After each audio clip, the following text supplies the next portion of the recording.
Morning guys, কী করছো? আশা করি সকালবেলা ছাড়া আমি অনেকই ভালো আছি। আর আজকে যেহেতু হচ্ছে বিশ্বকর্মা পূজা, আর আমাদের দোকানে একটু ঘট বসিয়ে হবে, কারণ আজকে ফার্স্ট টাইম দোকানটা ওপেনিং করা হবে। তার জন্য চলো তোমার ব্লগটা দেখে নাও। আর আমি এখন যতটুকু করে ঠাকুর দিয়ে আসি, তারপর তোমাদের সাথে ব্লগটা আমি শেয়ার করছি, ঠিক আছে? অন্য সিনটা শেয়ার করছি, ঠিক আছে? সো ফাইনালি আমি ঠাকুর পুজোটা দিয়ে কমপ্লিট করে এসে গেলাম। আমার ঠাকুর ঘরে খাসটা সব কিছু শেষ করে এসে গেলাম। আমার এখন এই জিনিসপত্রগুলো গুছিয়ে নিলাম, দোকানে যাবো তার জন্যই। তো আমি কাপড়টা চেঞ্জ করে নিই, আর কাপড়টা চেঞ্জ করার পরে চলে যাবো। শাশুড়ি মা গিয়েছেন স্নানের মধ্যে, আর আমি স্নান টান করে তো অলরেডি কাজটা শেষ করে নিলাম। আর এখন চললাম দোকানে যাওয়ার জন্য। ওদিকে বড়মশাই উনি গাড়ি ধুচ্ছিলেন, তার জন্য দরজাটা বলেছিলেন, দোকান দরজাটা আজান চলো আমি খুলবো। তার জন্য ওদিকে আমি ভাইকে বলেছিলাম যে ভাই একটু দরজাটা খুলে দিতে, কারণ ভাই তো এসেছিলো, তার জন্যই আর কি। আর এদিকে চলো দোকানে, আর এটা হচ্ছে আমাদের দোকান, এখানে হচ্ছে পুজো। আর এই যে বড়মশাই এখানে।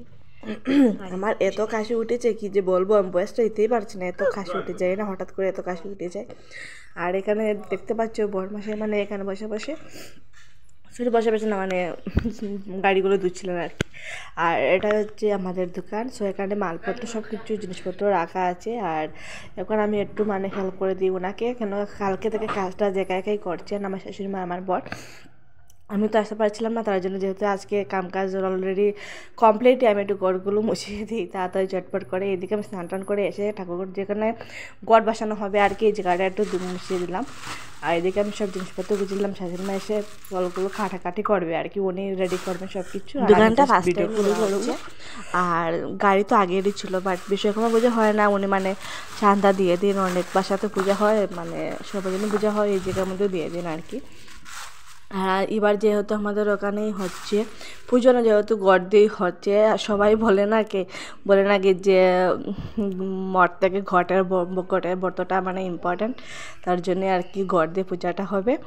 আর এইদিকে বড়মশাই স্নানটা করে এসে গেলেন বাইক ধুয়ে, এখন জল আনছিলেন, যেহেতু আজকে জল আসেনি তার জন্য ঠাকুরের জলটা আনছিলেন আর কি, পুকুর থেকে আনছিলেন। আর যেহেতু এখানে গাড় নেই, অনেক কষ্ট করে উনি আনছিলেন।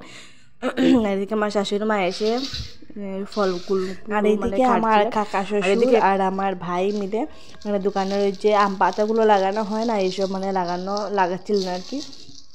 বেড দেখাচ্ছি, এই যে আমি আম পাতাগুলো সুন্দর করে রেখে দিয়েছিলাম, আর উনি সব কিছু ঠিক করছেন, ভাই ওনাকে দিচ্ছিলো, আর উনি গাচ্ছিলেন আর কি তারের মধ্যে। আর এই হচ্ছে মেশিন। সত্যি কথা বলবো,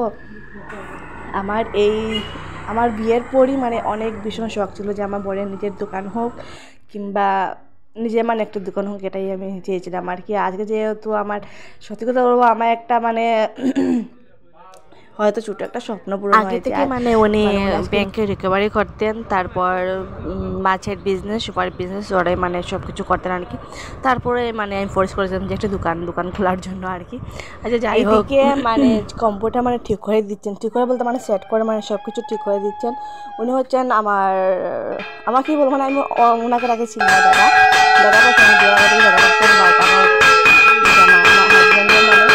আমার বড়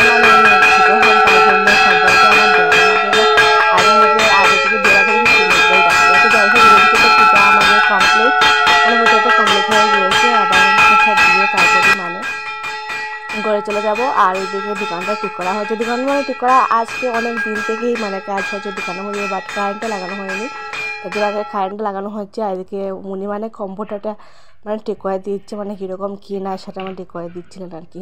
যেহেতু আমার বরের ভীষণ আগে থেকেই ওনার ফার্স্ট দোকানই কম্পিউটারে ছিল, যেটা আমি জানতাম না। উনি আমার বলেছিলেন যে বিয়ের অনেক বছর আগে ওনার ফার্স্ট দোকানেই ছিল কম্পিউটারের, যেটা আমাদের বাজারে ছিল না, আমাদের লোকাল ছিল না, অনেক দূরেই ছিল আর কি।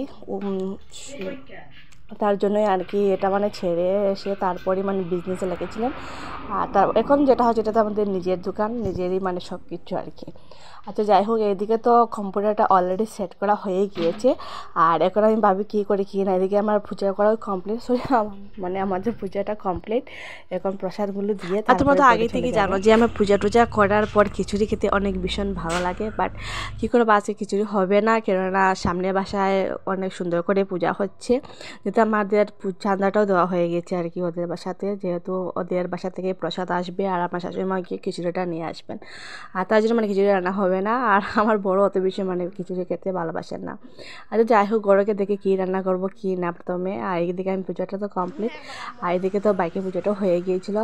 আর এদিকে বলছিলাম যে মালা আনার জন্য, বাট উনি মালা আনতে একদম ভুলে গিয়েছিলেন, তারপর তো পুজোটা এমনি হয়ে গিয়েছিলো। এদিকে আমার শাশুড়ি মা সব থালে থালে প্লেটের মধ্যে বেড়েছিলেন আর কি, আর আমি প্রসাদটা বেড়েছিলাম, আর উনি মানে মাকে প্রসাদগুলো মানে ঠিক করেছিলেন। আর এদিকে আমার বড় বসে বসে চিন্তা করছেন যে কীরকম কী হবে কি না, বাট টেনশনে অত কিচ্ছু না, যেহেতু দোকানটা হয়ে গেছে তো ফাইনালি মানে সব কিছু সুন্দর মতো হয়ে যাবে, সেটাই বলবো আর কি। আর এদিকে মালগুলো সব কিছু রয়ে গেছে, মানে মালগুলো ঠিক করবেন পরে। প্রথমে আমার মালগুলো ঠিক করা হয়ে যাক, তারপরে অন্যদিন এসে তোমাদের সাথে মানে ভিডিওটা আবার শেয়ার করবো। সো গাইস, আমি ঘরে এসে গেলাম আর এখন কিছু রান্না করব। চলো দেখে কী রান্না করি। তবে ভাবছিলাম খিচুড়ি রান্না করার জন্য, বাট আমার সামনে বাসায় পূজা হচ্ছে, তার জন্য মানে খিচুড়ি রান্না হবে না। দেখি গিয়ে রান্না করে কী রান্না করি। সো গাইস, বলে মানে ভাবছিলাম রান্না করার জন্য, বাট রান্না হবে, বাট একটু আলু সিদ্ধ ভাত রান্না করে নেব, চটপট আমি আমার বর খেয়ে নেব। কেননা সামনে বসে পুজো হচ্ছে, খিচুড়ি ওই জায়গার থেকে এসে যাবে, তার জন্য এখন একটু চটপট খিচুড়ি রান্না করে নিই। কেন এখন বেলা পুরো 1টা বেজে গিয়েছে, আর যেহেতু এখন তো রান্না করার টাইমে নেই, তার জন্য চটপট করে আমি আলু সিদ্ধ আর ঘি দিয়ে খেয়ে নেবো, ঠিক আছে। আচ্ছা গাইস, আমি আজকে ভিডিওটাকে মতটা শেষ করছি। ভিডিওটা যদি ভালো লাগে তাহলে লাইক, শেয়ার, কমেন্ট, সাবস্ক্রাইব অবশ্যই করে নেবে। আর আমি যেহেতু এখন নতুন ফেসবুকে আপলোড করছি ভিডিওগুলো, আর যে ফেসবুকে দেখো তোমরাও মানে আমাকে একটু ফলো করে নেবে, ঠিক আছে। Tata guys, love you all.